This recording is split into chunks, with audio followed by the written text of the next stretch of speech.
할렐루야, 작은 예수교회 이영종 목사입니다. 지난 한 주 동안 평안하셨습니까? 이제 제가 기도함으로 영상 예배 및 설교를 시작하도록 하겠습니다. 고마우신 아버지 하나님, 이 시간에 저희들이 하나님의 말씀 듣기를 원합니다. 하나님 말씀하여 주시고 하나님 저희들에게 말씀을 통하여 위로를 얻게 도와주시옵소서.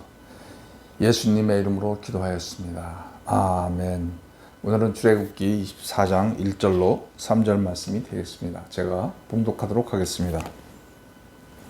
또 모세에게 이르시되 너는 아론과 나답과 아비후와 이스라엘 장로 70명과 함께 여호와께로 올라와 멀리서 경배하고 너 모세만 여호와께 가까이 나오고 그들은 가까이 나오지 말며 백성은 너와 함께 올라오지 말지니라. 모세가 와서 여호와의 모든 말씀과 그의 모든 율례를 백성에게 전하매 그들이 한 소리로 응답하여 이르되 여호와께서 말씀하신 모든 것을 우리가 준행하리이다. 아멘. 하나님께서는 이스라엘 민족을 이집트에서 구출하였습니다. 이스라엘 민족은 이집트에서 400년 동안 종노릇하며 살고 있었던 것입니다.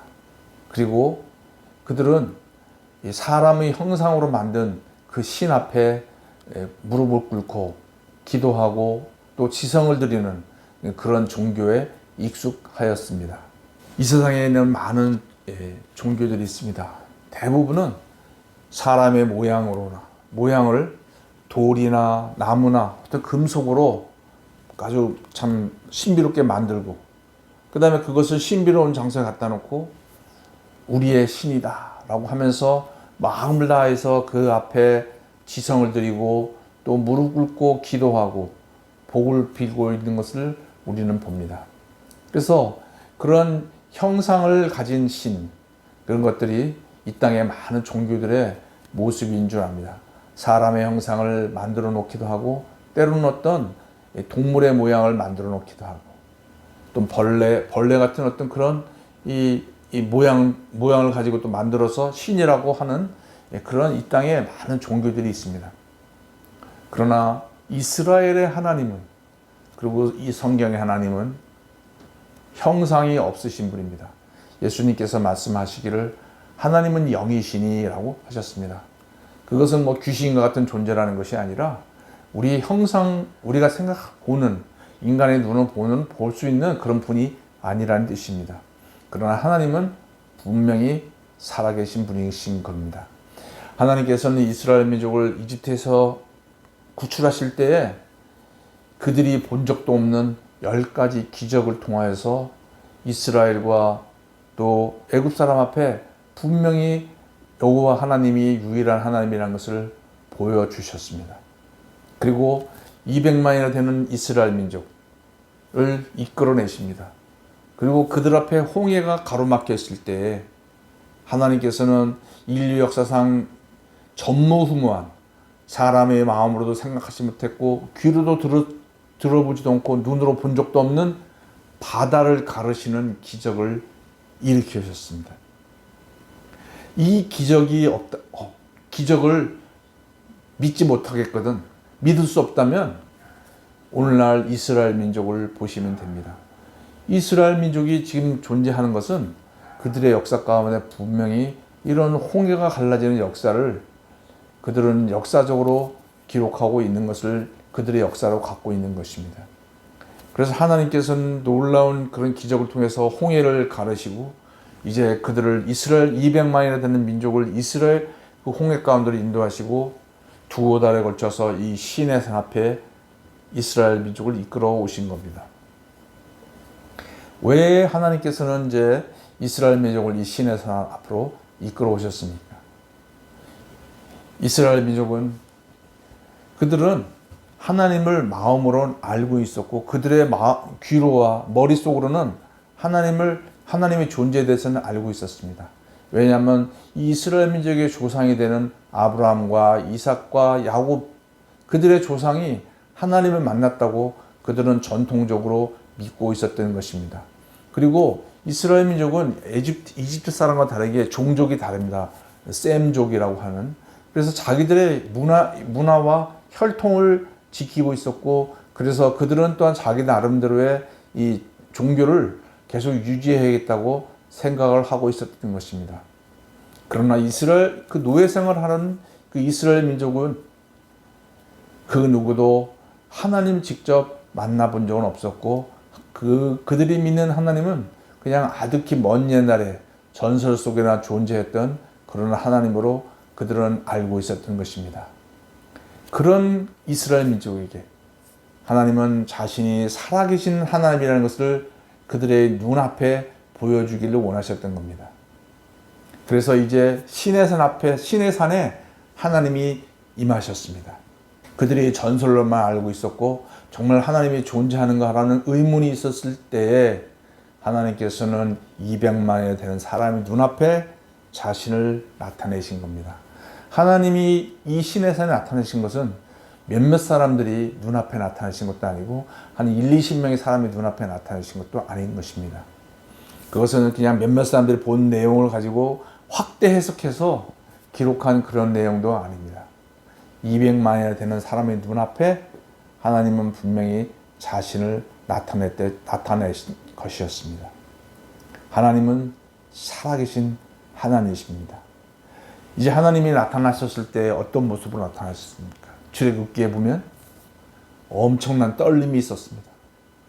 막 지진이 일어난 정도의 떨림이 있었고 하늘에서는 나팔 소리와 같은 신비로운 그런 소리가 막 들렸습니다. 땅은 떨리고 하늘에서는 엄청난 나팔 소리와 그 다음에 번개와 천둥, 번쩍번쩍하는 그런 우레소리와 천둥, 그리고 시내산 꼭대기에는 구름, 엄청난 화염, 거기는 나무가 불 붙을 만한 나무가 없다고 말씀드린 적이 있습니다. 바위산이에요. 불이 붙을 수가 없는데 거기에 불이 나타나면서 그러면서 거기에 그 불을 아주 깜깜한 아주 그런 그 흑암과 같은 구름이 거기를 또 가리는 거예요. 하나님은 살아계신 하나님이기 때문에 그 죄 있는 인간들이 하나님을 보면 바로 그 자리에서 죽을 수밖에 없습니다. 그렇기 때문에 하나님은 빽빽한 구름으로 깜깜한 막 짙은 구름대로 자신의 영광을 가리신 거예요. 그래서 그 구름, 깜깜한 구름이었지만 그 구름 뒤로 하나님의 영광이 빛이 또 나타났던 거예요. 이런 놀라운 살아계신 하나님을 이스라엘 민족이 봤을 때 얼마나 충격이며 감동이었겠습니까? 성도 여러분 중에서는 아마 그런 소원을 가지신 분들이 계실 줄 압니다. 야, 나도 살아계신 하나님을 한번 그분의 영광을 내가 직접 눈으로 볼 수만 있다면, 또한 하나님의 음성을 내가 정말 귀로만 들을 수 있다면 여한이었겠다. 내가 살아가는 데 있어서 정말 힘이 되겠다. 우리가 답답한 일을 당할 때, 어려운 일을 당할 때 정말 더욱 그런 소원을 갖게 됩니다. 하나님을 만나봤으면, 하나님이 나에게 뭐라고 그러시는지 내가 그 음성을 들어봤으면. 저 이영종 목사도 어려운 일을 당할 때 그런 소원을 갖습니다. 하나님 만나 주십시오. 그런데 이 시내산의 사건은 계속될 수 없었던 것입니다. 지금으로부터 3,500년 전에 일어났던 일입니다. 그래서 하나님께서는 그 놀라운 사건을 후대의 사람들이 알도록 하기 위해서 이 성경을 기록하도록 하셨습니다. 그러면 이 성경은 그냥 옛날 옛적에 그런 얘기가 있었다는 것을 우리에게 그냥 알려주기 위해서 기록된 걸까요? 그렇지 않습니다. 오늘날도 하나님은 영이시고 시간과 공간을 초월하신 영원하신 하나님이십니다. 그때도 하나님이시고 오늘날도 하나님이시며 앞으로 과거에도 하나님이십니다. 그분은 시간의 제한을 받지 않으신 분입니다. 그렇기 때문에 성경을 통해서 우리는 언제든지 하나님 앞에 간절한 마음으로 나아가고 하나님을 찾고자 한 마음으로 나간다면 하나님은 우리를 만나주시는 그런 분이시라고 성경은 말씀하고 있습니다. 오늘날 우리가 신앙생활을 합니다. 우리가 간절한 소원을 가지고 하나님 앞에 나아갑니다. 또 교회 생활하고 봉사를 열심히 합니다. 그런데 도대체 무엇을 위해서 신앙생활을 하고 무엇을 위해서 종교생활을 합니까? 우리의 만족? 또는 내가 하늘나라에 가서 상급을 받기 위해서? 또는 어떤 내 소원을 이루기 위해서 하나님 앞에 그렇게 열심히 신앙생활을 하십니까? 물론 그것이 나쁘진 않습니다. 그러나 하나님께서 왜 이스라엘 민족을 애굽에서 이끌어내셨습니까?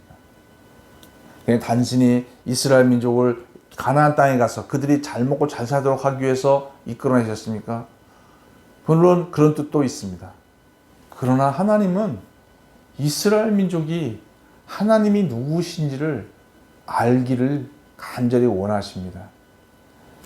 하나님이 원하시는 그 도덕적인 수준이 무엇인지, 그리고 하나님의 성품이 무엇인지, 사람을 통해서 하나님이 사람들에게 도대체 무엇을 원하시는지를 알기를 하나님은 원하시는 겁니다. 많은 사람들을, 저를 포함하여서 많은 성도님들은 그런 하나님께 나의 기도 제목을 가지고 내 필요를 채워달라고 하나님 앞에 간절히 기도를 합니다. 사실 이것은 기독교 말고도 많은 종교들이 자기들이 섬기고 있는 신이 누군지 잘 모르고, 몰라도 상관이 없어요. 내가 그냥 열심을 가지고 그 다음에 간절한 마음으로 나가서 자기가 원하는 것을 얻으려고, 복을 받으려고 많은 사람들이 종교 생활을 합니다. 그 자기들이 그 기도한 대상이 누군지 별로 관심이 없어요. 어떻게 하면 내가 원하는 그 복을 받을 수 있을까? 여기에 많은 사람들이 관심을 갖고 있는 겁니다. 교회 생활 하시는 성도님 중에서도 그런 분들이 많이 계십니다. 사실 우리는 정말 이 땅에서 사는 것이 정말 너무나 어려운 것들이 많기 때문에 우리는 복을 받아야 되는 줄 압니다. 그러나 거기에만 멈추면 안 됩니다. 하나님이 이스라엘 민족을 이끌으신 목적은 하나님이 누구신지를 그들이 알기를 원하시는 겁니다. 이 설교 말씀을 들으시는 우리 성도님들, 내가 지금까지 어떤 형태의 신앙생활을 해왔던 없습니다. 잠깐 멈추시고 나는 어떻게 살아왔다. 우리는 많은 경우에 어떻게 살아야 되나, 또 무엇을 해야 되나, 또 내가 신앙생활을 어떻게 해야 되나, 여기에 관심이 많습니다. 그러나 다 내려놓고 하나님이 누구신지 그런 관심을 가져보시기 바랍니다. 그러려면 어떻게 하겠습니까? 성경 속으로 들어가야 됩니다. 우리는 시간도 없고 바쁩니다. 성경을 읽기도 힘듭니다. 성도 여러분, 그렇지만은 하나님을 알기 원한다면 성경의 속으로 들어가는 시간을 반드시 가져야 될 줄로 압니다. 하나님을 위해서 돈만 드릴 것이 아니라 하나님을 알기 위해서 시간을 드림으로 하나님을 알아가는 성도님 되시기를 간절히 축원을 드립니다. 기도하겠습니다. 아버지 하나님, 저희들 하나님을 알아가게 도와주시옵소서. 예수님의 이름으로 기도하였습니다. 아멘.